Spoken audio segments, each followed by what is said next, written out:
everything she'd ever worked for. Little did she know, this was only the beginning. The Williams estate lay behind gates that looked old enough to have witnessed the birth of the nation itself.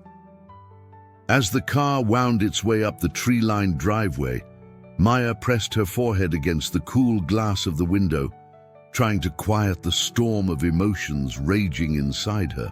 She'd spent the afternoon overseeing her mother's transfer to Bridgeview Care Center, a facility so luxurious it made Sunset Gardens look like a prison in comparison.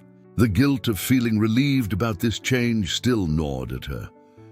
"We're here, Ms. Chen Williams," the driver announced, his voice professionally neutral. Maya didn't bother correcting him about the name.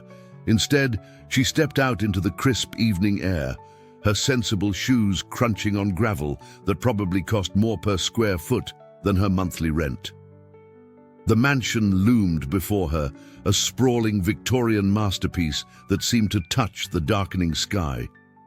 Warm light spilled from dozens of windows, and she could hear the distant murmur of voices, the dinner party already in full swing.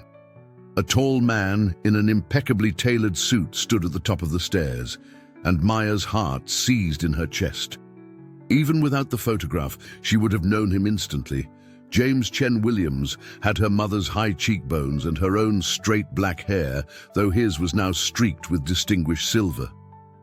"Maya," he said, his voice rich and cultured, betraying no trace of the Chinese accent her mother had never quite lost.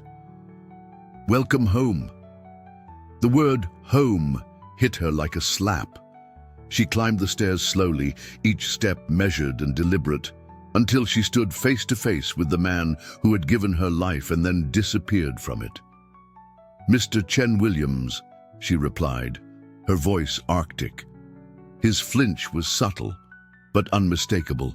"Please," he gestured toward the open door, "everyone's eager to meet you."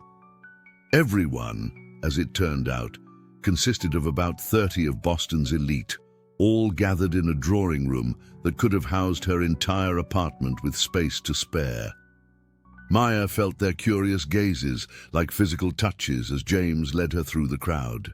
She caught fragments of whispered conversations. That nurse he mentioned, Caroline's final wishes. "Does Elizabeth know? May I have everyone's attention?" James's voice carried effortlessly across the room. The murmuring ceased instantly. "I'd like to introduce you to my daughter, Maya Chen Williams." The silence that followed